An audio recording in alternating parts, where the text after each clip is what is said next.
Following up is our new Without Borders podcast series, where we explore the world of media through the eyes of journalists.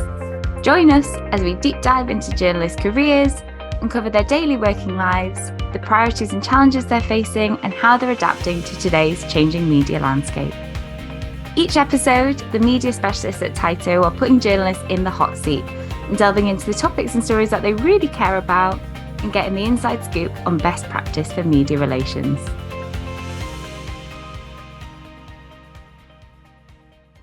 In today's episode, we are joined by Sophy Caulier, freelance journalist and contributor for Le Monde, covering national and international news with a focus on politics, economics, culture, and in-depth investigative journalism. With over 30 years of experience as a professional journalist across a range of publications, Sophy is also a skilled writer who trains managers to enhance their media presence. We are looking forward to finding out more about her extensive experience in this industry and hear her take on the changing media landscape. I am Pauline, director at Tyto, and I'm joined by Bastian, director at Tyto. Welcome to Following Up, Sophy.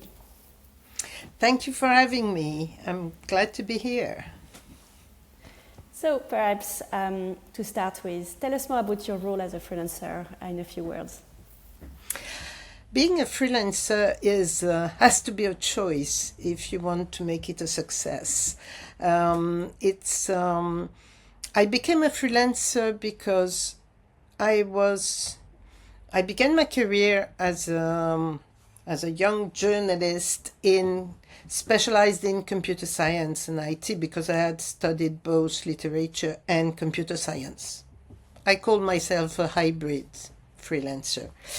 And so I worked for 2 times 3 years on staff with publications, with media outlet, and then I was pretty good at my job, and so I've been offered to become a chief of section or something.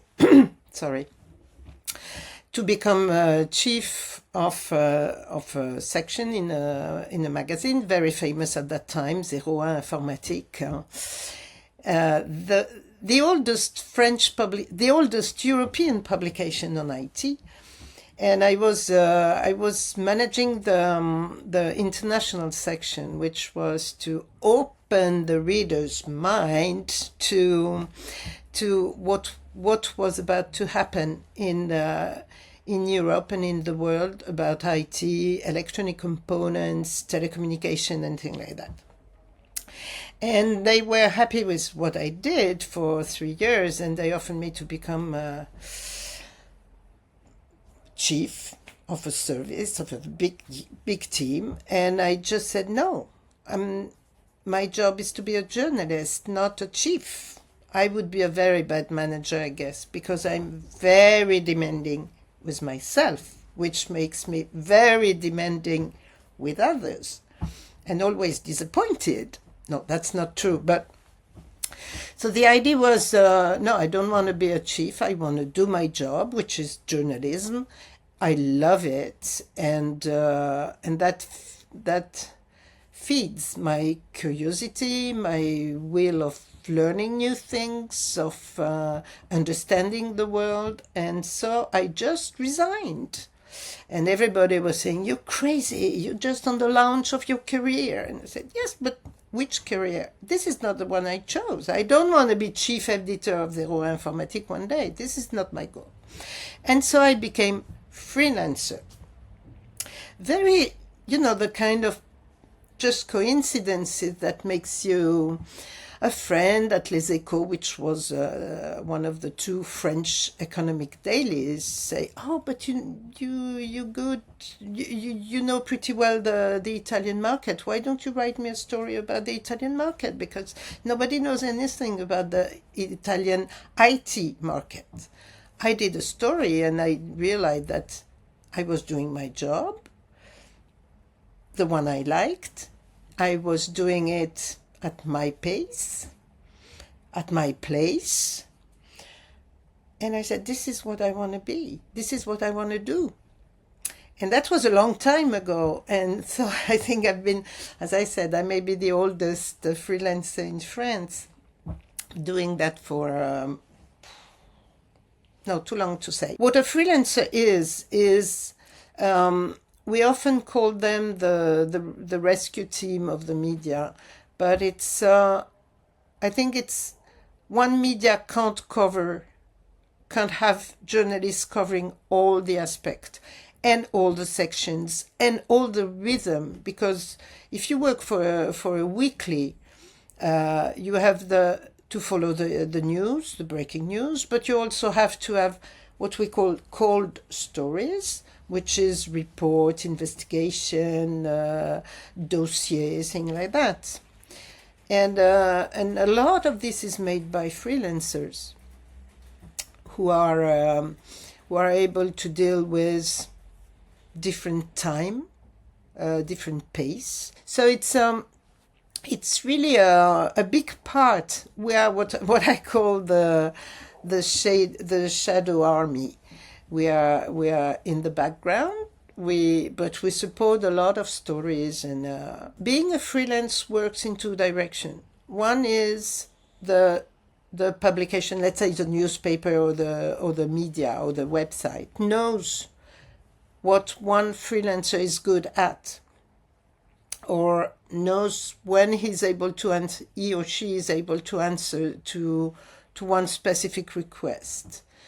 And so a chief editor will call me and say, Sophie, I would like to do a story about that. I know you know the topic. What do you think? How could we do that? And we built a story together. The other way is I interviewed someone for one specific story, and then I say, gosh, this is very interesting for this media, or that could be interesting for this one. And I call the chief editor and say, you know what, I've met this person, and I think we could build a story around this, because there is a connection with something else I've done. And so it's also establishing connections between stories, readers of a media, because this is important. How do I bring stories it's not to a media, it's to the media readers.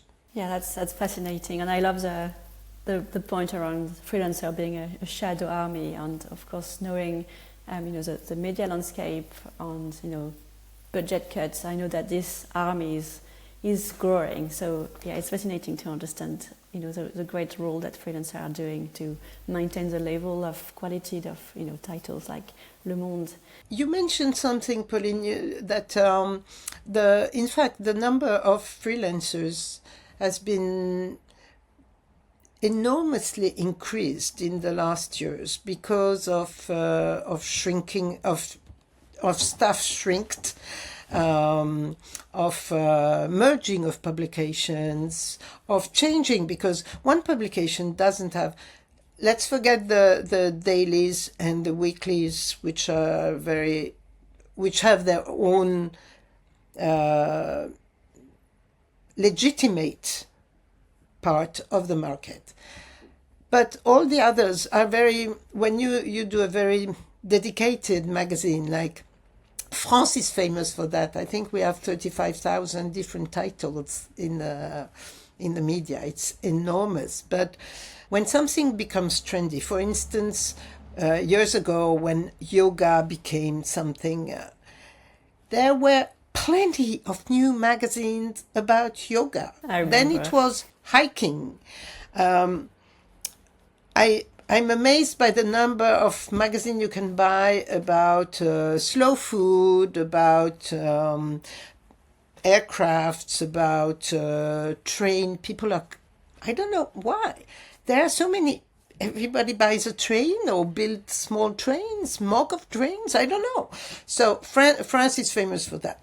And this magazine won't last a lifetime. They have a very dedicated time. So after 10 or 12 years, it's over, and they merge, or one remains and become the yoga magazine, and the others have no more room. So there is all that. That's to say that the a lot of journalists are then without a job, or they have to change from yoga to hiking, which a lot do. That's not a problem. But a lot of people went then to become freelancer, and not everybody succeeded in this, because it's, as I said at the beginning, for me it was a choice. It was not something imposed by the market condition or the job market conditions.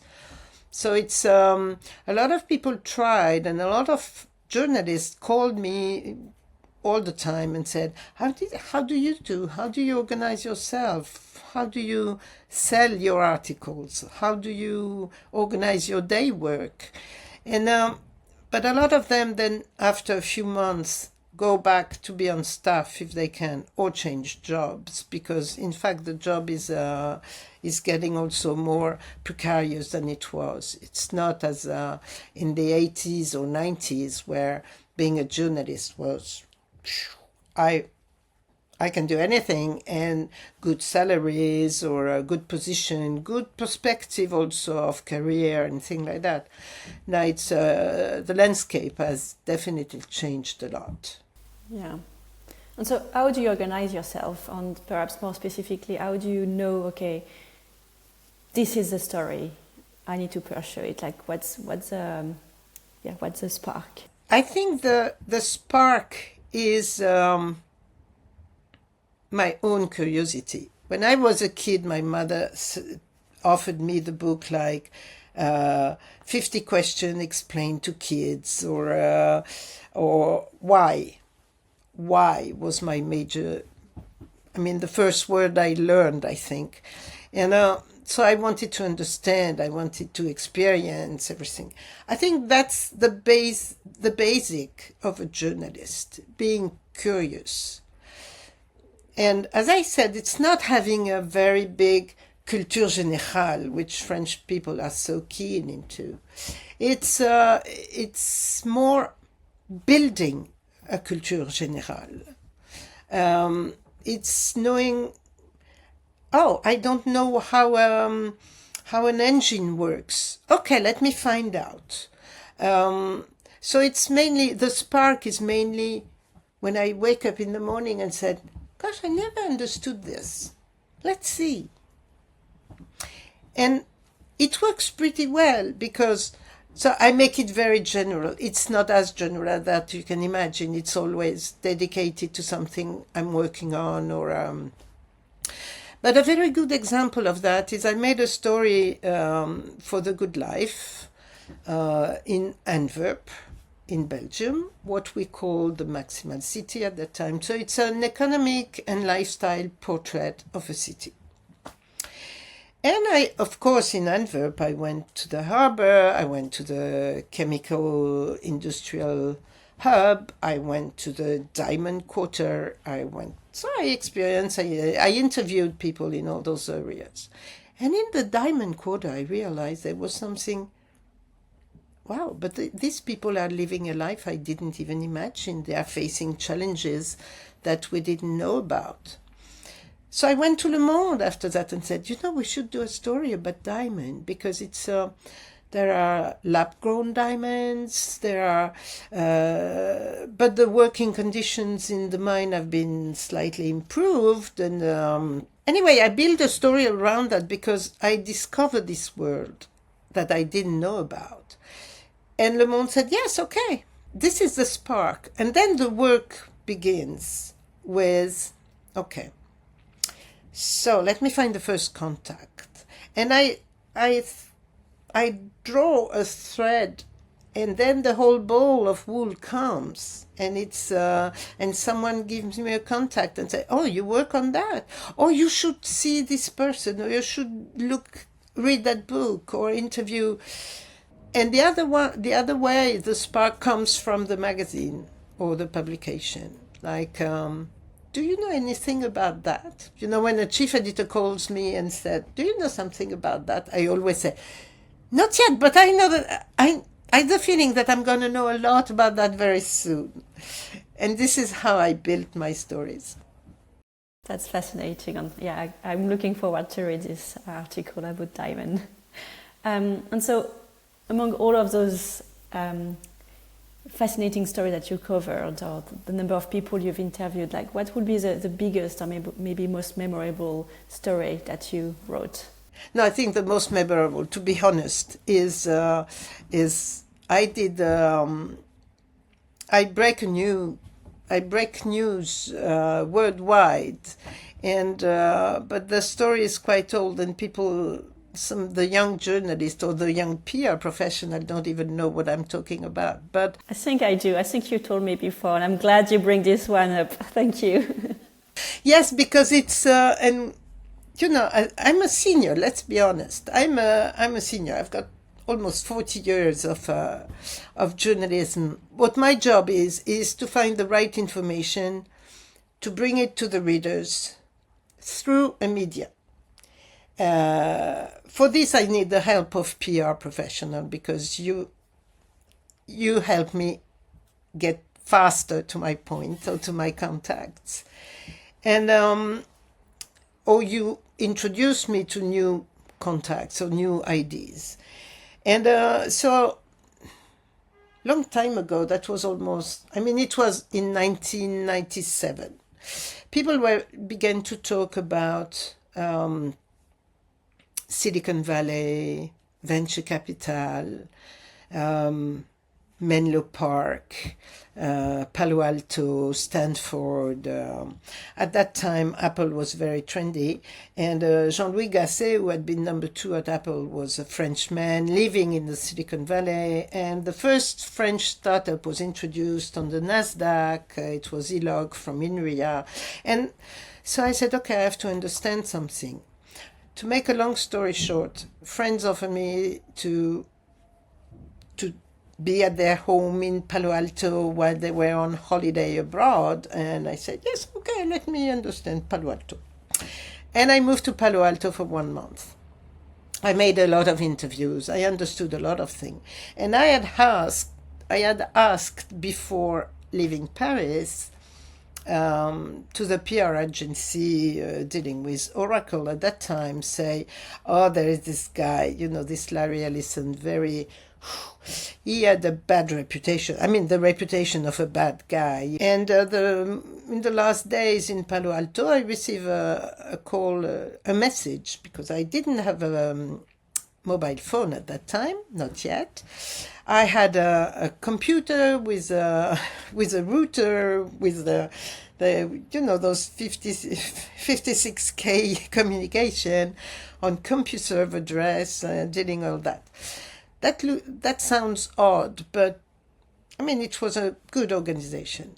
And someone called me and said, okay, Larry Ellison will meet you tomorrow, so be at Redwood Shore at the Oracle's headquarters. At that time, okay, I went there, very excited. I had prepared my interviews. At that time, for the people who were not there yet, the Oracle was a database company, and they were moving to application, ERP, this kind of thing, and where people didn't really expect them at the time. So it was interesting to see what the strategy of the company was. So I was very focused on technical questions. But at that time, Apple's CEO had been fired, and everybody was guessing and betting on who will be the next CEO. So Larry Ellison's name came out, of course, very often.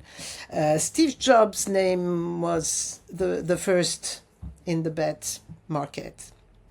But he always said, no, I'll never be back. These two were friends, close friends, so I expected to get some information. So so I went to Oracle headquarters, and the PR person said, we'll go to his private house. He preferred that. Okay, so I was very impressed. I was already a freelance with a little name, let's say. But I was very impressed. This was not just a startup guy or a French CEO. He had already been in business for a long time, and the house was incredible. But so I had my notes, my preparation of my interviews with I have a special techniques of putting all the questions on post-it so I can just stick them in my notebook and then get quickly the answer. So he was looking at that and said, "Wow, you're well organized." And I said, "Yeah, I mean, it's not every day that I can interview you. So, but before that, I would like to know." And I asked the question about who is Apple's next CEO. And he looked at the PR person, he looked at me, and he said, "Okay, Monday morning, Steve is back in Apple, CEO seat. We fired this one from the board. We hired this one in the board. I'll be on the board. I put $10 million of my own money. We're going to do this." It was the time of network computers. "We're going to do brand new products. We're going to change the world." Okay, let's move to application and database. And I asked my question, but I really think I'm a professional, so I did my job, and that was also very interesting. And at the end, so he showed me picture of the aircraft he had bought for his son, who just succeeded at his 13th grade or something like that. I said, "Gosh, an aircraft, wow." He showed me pictures of blades or a yacht he was about to buy. I mean, this guy had no idea of how I was, in which world I was living and in which world he was living. So we went out with a PR person, and she told me, "Sophie, did you understand what he said at the beginning?" And this is the most difficult question I had to answer, because I said, if I said no, I'm not sure, she would have said, "Okay, better this way." Or maybe if I said yes, she would have said, "Please don't mention it." And that was I was very embarrassed. She was friendly. She was not aggressive, not too straight. And so I said, "Yes, I think I understood." And she told me, "Gosh, go on. You've got the scoop. You've got a breaking news. I didn't even know that." So I took my car. I went back. So then the story is, I went back straight. I didn't have the key of the house that my brother had forgot to hide in the right place. So I left at Albuquerque, which is a famous bar in Palo Alto. I had a double margarita and said, "Okay, what do I do with this?" And then the very exciting thing is to call La Tribune and said, "I think I've got an important information to tell you." And you hear someone said, "Okay, we'll redo the front page." And and for 2 days I was just the one who knows. Wow. That's very, very exciting. Wow. Yeah, I'm so glad you brought this up. Yeah. Oh, but it's very difficult. That's interesting also, because for 2 or 3 years I couldn't interview anyone in Oracle. People would say, "Oh, you're the one who did the interview." So that was quite difficult. But on the other side now, it's strange. It happened to me last time that in a press trip, we were with a lot of journalists and young ones. And someone said, "Oh, I remember this story. You are the one who interviewed, who broke the story of Steve Jobs coming back." And there was a young journalist who said, "What? He wasn't always at Apple." But this remains for me an important moment in my career, because I realized that a scoop, a breaking news, you don't look for it. Once you get one, you'll know you've got one. But it's not like often, and this is something we often talk about with the PR agencies and the PR teams, the people we interview often fear the diggers, the one who come to get in breaking news or asking for questions they don't want to answer. Feel free to say, I don't want to answer. But a lot of people think they have to. And I always said, if you have the feeling that I am digging where you don't want me to dig, or if you have no breaking news to give me, just feel free to say it. And journalists are not, very little of them are investigating this is a specific job. And I think I'm thinking of some journalists in Mediapart, or I'm thinking of all the foreign investigator group, they are legitimate to do that because, in fact, they are looking for stories hidden. They are looking for stories that cheating about the citizens, and this is fair, and this is a good part of job. But this is not a job. I'm not able to do that. I'm not trained for that. I'm not very good at that. But often the people we interview mixed all the kind of journalism and think, oh no, but you are looking for breaking news. I don't have anything to hide. Okay, well enough. That's great advice, thank you. I especially like also the reaction from the Oracle PR person to you. That's fun, and not what I expected. What did you expect, for instance? I would have expected something like, oh, but you can't write about that, please. Of course. So you understand why I did hesitate to answer, and I didn't know exactly what to do. But this is an interesting lesson for me, because when I thought of it afterwards, say, if I had said, I'm not sure, I don't know what to do with that, because I think being a freelancer and introducing myself as a freelancer was making it clear also that I could write for several publications. People are always thinking, a lot of people now are saying, oh, but you will write an article for Le Monde. And I said, no. In the IT field, for instance, not all the topics are eligible of an article in Le Monde. It's so it's very difficult to freelance for the PR. Tell me give me your insight about that, because I have the feeling that being a freelancer for the PR professional is both a wide range of opportunities, and that's how I would like to imagine it. On the other hand, for some it's, no, but she writes for Le Monde, so I'm going to work on that. I want a story on Le Monde. And they dig only this, they work only on this side, which may be, and that was interesting, for instance, with a company, I won't name it, but recently they asked me to meet their CEO, and thinking it would be a good story for Le Monde. I said, no, for me it doesn't sound like a story for Le Monde. Instead, it's a very good story for another magazine. Ah, you write for them too?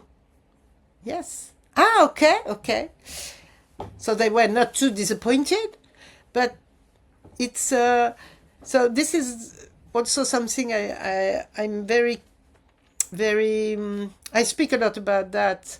It's never underestimate a freelancer and the best way to work with freelancer for PR professional is to know them. Not always to know them perfectly, precisely, personally, intimately, but just read what the person has been writing, read the profile on LinkedIn, I'm not on the social anymore because I'm bored with that, but see what the person is doing, and you can know a lot. Ask your colleague, oh, you've been meeting her once, how did it go, what was she interested in? It's very useful for the journalists, for the freelancers also, to be not just one soldier of the shadow army, but be someone identified, and being identified by the PR professional as someone who, we target you because we've seen what you have done, and we want to give you this information. Then you do what you want to do with it. But so many times people offer me to meet, in France we call that, Pauline may have experienced that when she was working in France. There is what we call the sale period vice president's wife. So when you have a American company, the VP is coming to a congress in Europe, and his wife said, "Oh, I come with you," and she go for so they have to justify the VP, and gosh, I've been offered, you have no idea, some interviews with the VP of the printer department of a small printer company, or someone manufacturing, I don't remember what, and said, "No, did you read what I'm writing now? I may have write articles about printers 20 years ago. Now I'm writing about management in the digital age. I'm writing about diamonds. I'm writing about satellites. You really think that?" And so this is something important, I think, and this is something that makes a relationship between PR agencies and freelancers easier and softer and more efficient, I think, for you and for me. This is so interesting, because it also is in line with my experience, because every freelancer is very different on how they work and how they are connected with an editorial team. For example, some are almost part of the editorial team, others are completely free. Then there are connections that the editorial team is giving all the stories to the freelancer instead of the freelancer pitching. Like some of them cannot even suggest a story. So that's super interesting, and that's basically the case, right? PR professionals need to understand how you work, and I guess you're also very open to explain it.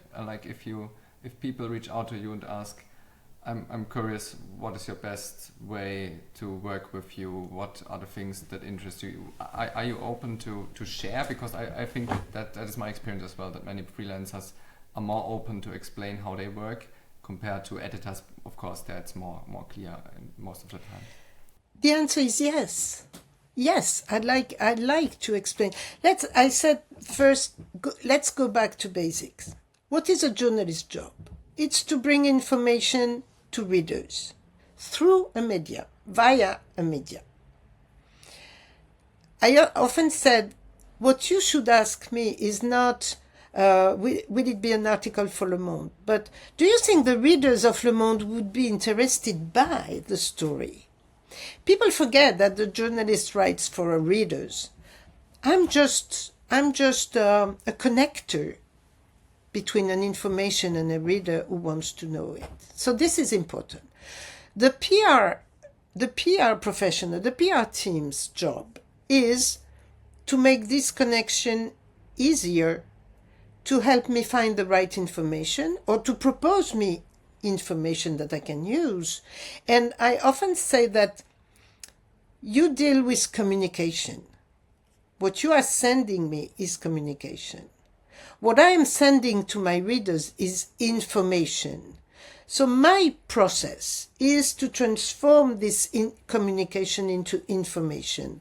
And my added value is making it objective, making it maybe it's not important to name the company, it's important to name the person who said. Maybe it's more important to have pro and cons, and at the end said, yes, but let's balance the opinions. So it's you communicate. I inform, and at the top you communicate about a customer with your client who is expecting from you a better fame, to be more known by, to be widely known, etc. And positively, if possible. All this needs to be said, needs to be explained. And when someone said, so I'm always, I may have been rough long time ago because there were so many PR person who called me to know if I had received the press release, if I was about to come at the press conference, if etc. So, and that was just, I could have spent my whole days answering phone and on all that. Now, when people ask me and said, what are you working on? For instance, I answer, maybe not, if I'm not working on anything because I'm just finishing stories, and I said, okay, call me next month. If I am on a story, you never know. Like, I'm a golf player, and we said, you never know. You can have a nice shot. It may be a nice shot. And you may have the nicest shot of your existence. And so I never know. If someone asks me, what are you working on in this day? And I'm working on the diamond. And I'm looking for someone who would have a more sociological standpoint about the luxury market or whatever. I can say, oh, I'm working on diamond. And, oh, but you should meet this one. And it happened this way, not with the diamond, but with other topics. So people would say, you should call this one, or let me see. A very good example of that is when I write for the management section of Le Monde. So I need testimony of people who are experiencing a bad manager, or who have been are using some AI tools, and do you think I can call all the company and said no? So when a PR person called me and said, what are you working on this day? Oh, I'm looking for people who use who don't want to use AI in their day-to-day job because they can't, or because they don't want to, and anything. And the person would say, oh, let me check. And you are you have a broader audience for that. You can go through your customer, your clients, and see maybe one is recently, and this happens very often to me, that someone said, oh, this is interesting because we talked about that recently with this guy from this company, and he told me that in fact there was a real problem or a real issue with that. How can we do? So yes, talk about my job also as a freelancer is important, because people often just have no idea of what a freelancer is and how I work. And you have quite some experience, I learned today, and I'm curious, what has been your biggest change in your job, in your profession, since you started? That's a big question, and probably you have a few answers, but is there something that directly comes to your mind? And at the same time, it's also, of course, interesting, and what do you expect to be the next big thing in the next 10 years? I'm glad you asked the question, because I think this is, as we said, it's interesting to explain my role, my added value as a freelancer. It's also interesting to see as a senior. I think I have a weird position compared to my young colleagues. and also to the young person working in a PR agencies or the young journalist on staff now. I think what has changed, I began at a time with fax and telex, no mobile phone. Going for a story abroad was going with an agency, booking an airplane, a hotel, renting a car. All that had to be done there was a secretary in the office who was dealing with that. And then we moved to internet. No more secretary. A lot of people do a lot of things by themselves. And so we moved from a slow time, a long time, to instantaneous. Everything is instantaneous. And people expect things to be instantaneous. It's very difficult now to say, let me think about it. I'll give you an answer tomorrow, or maybe after tomorrow. No, but I offer you a topic. If you don't have... Yes, but... So the time taken to... It needs time to make a story, to build a story. It needs time to digest all the information. My mother used to say, sleep on it.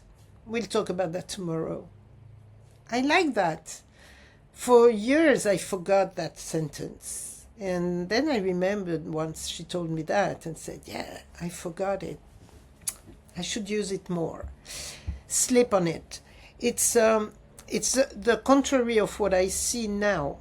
So I think the biggest change I've seen in the almost 4 decades of work is how we deal with time.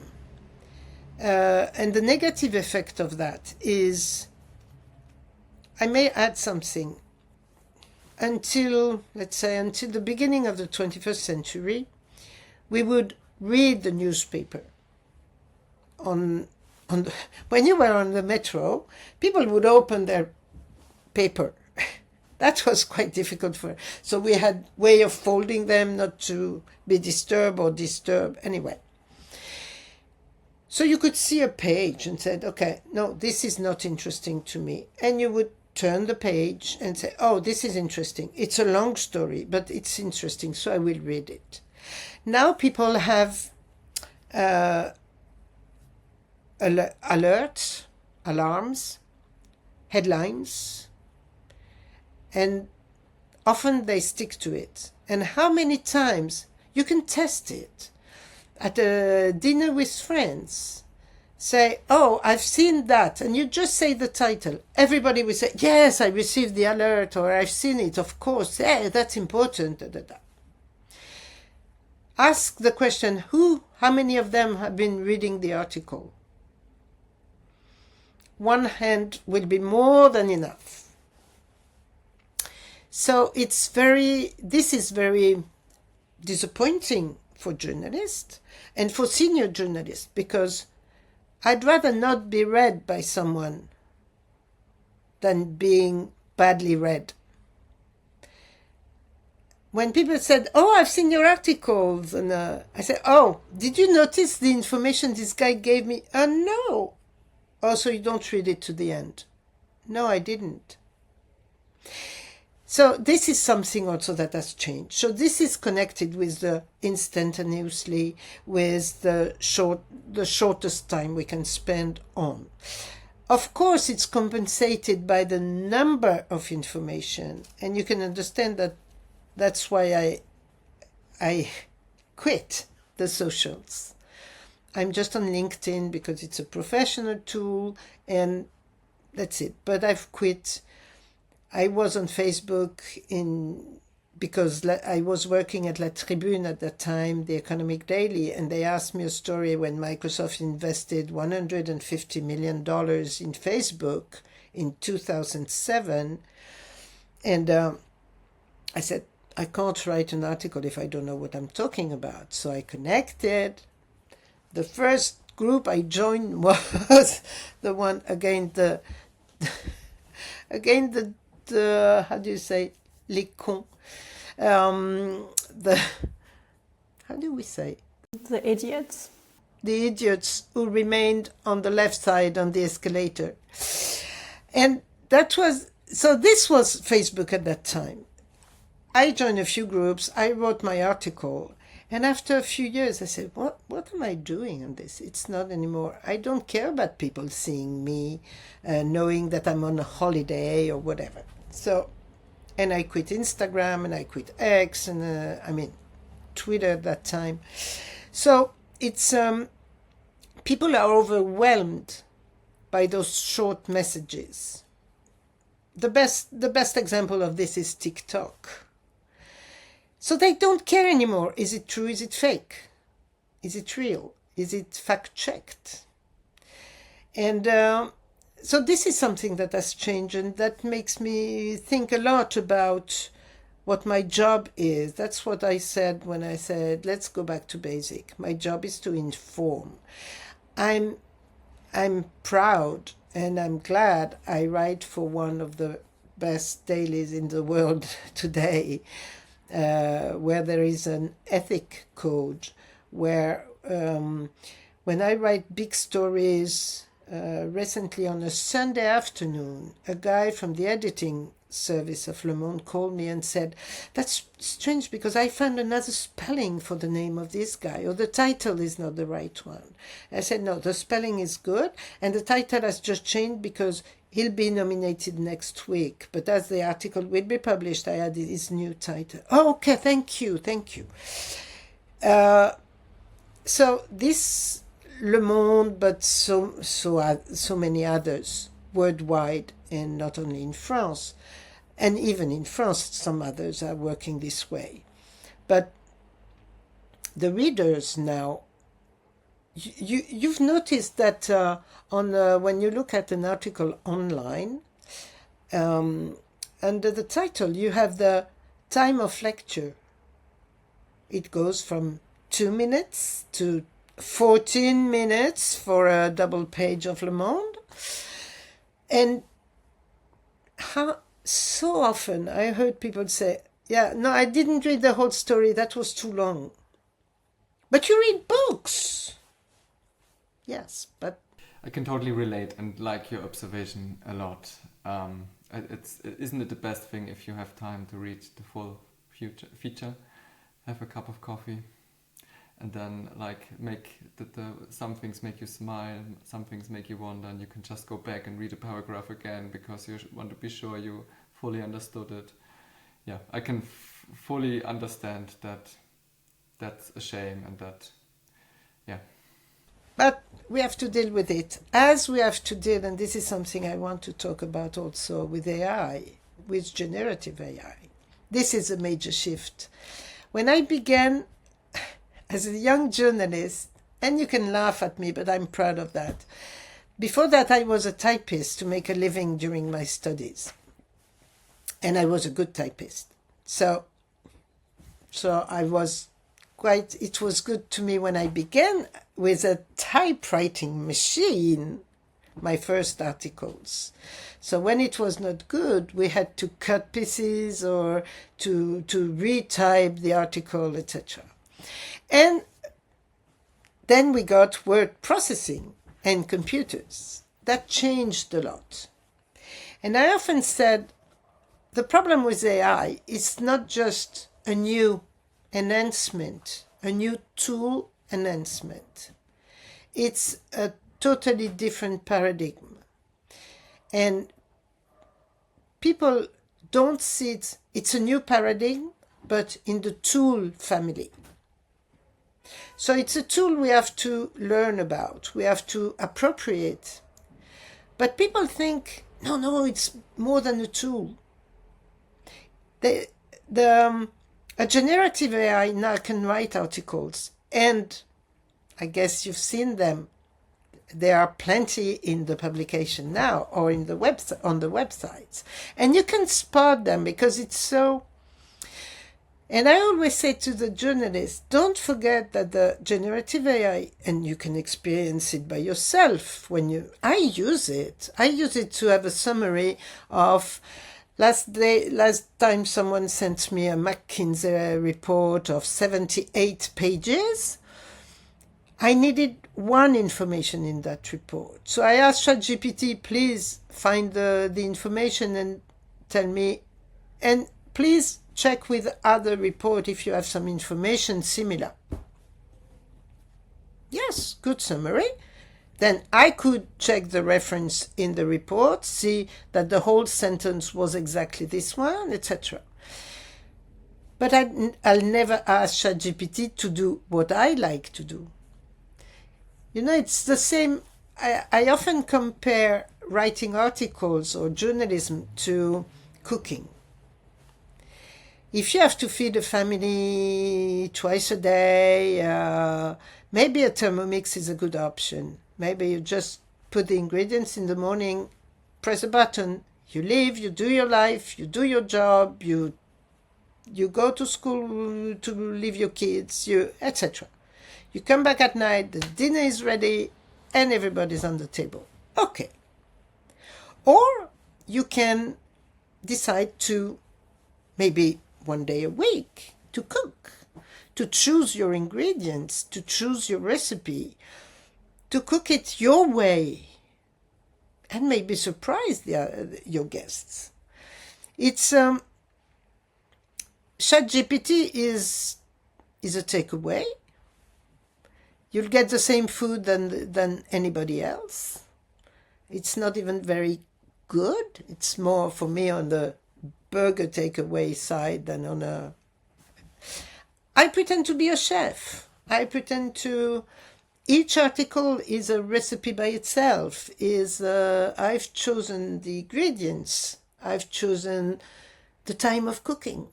And I need time to cook. I need time to let the idea settle and to say...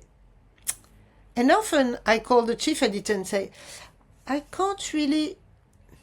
I'm blocked on this. I can't get the step after the next step because I'm not sure the argument of this one was right, so help me.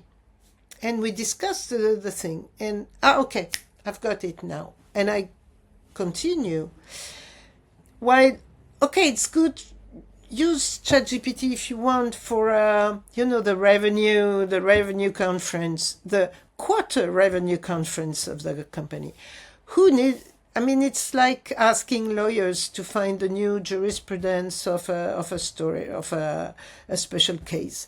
It's just training people. When a chief editor sends a journalist in a finance publication to a quarter revenue conference, you have to do it once in your life, in your training.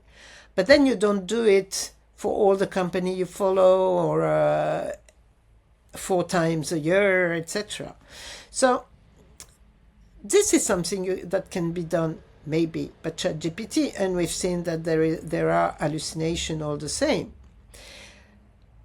If you want an article with real person interviewed, a journalist mustn't do interview through mail because we know that you answer, or maybe the communication director of the company will answer.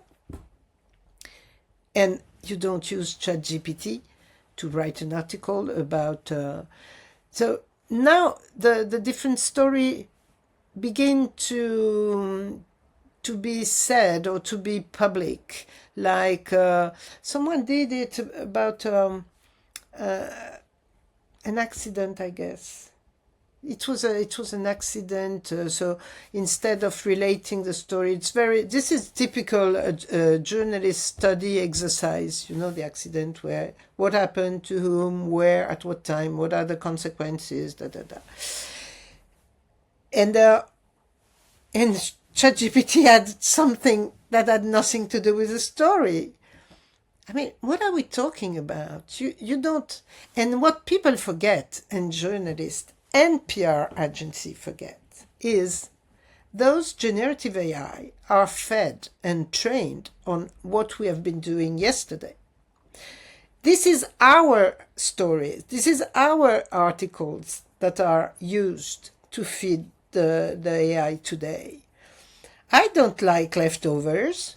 I mean, I'd rather have brand new ingredients to cook my story.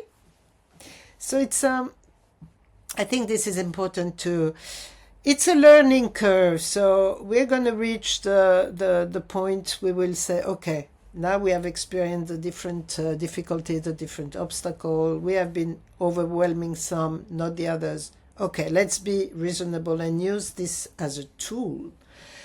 But we're still, I mean, when people are making OpenAI like the company that will bring us in the universe on Mars, and they are, no, come on, guys. We are talking about 0 and 1, or even 0 and 1 if we are in quantum. But let's be serious.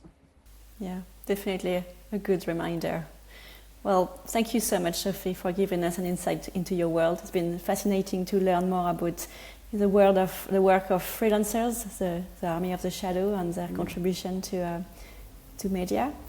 So thank you and goodbye. Thank you for having me. Goodbye. Following up is a Without Borders podcast series produced by pan-European B2B tech PR and communications agency Tyto.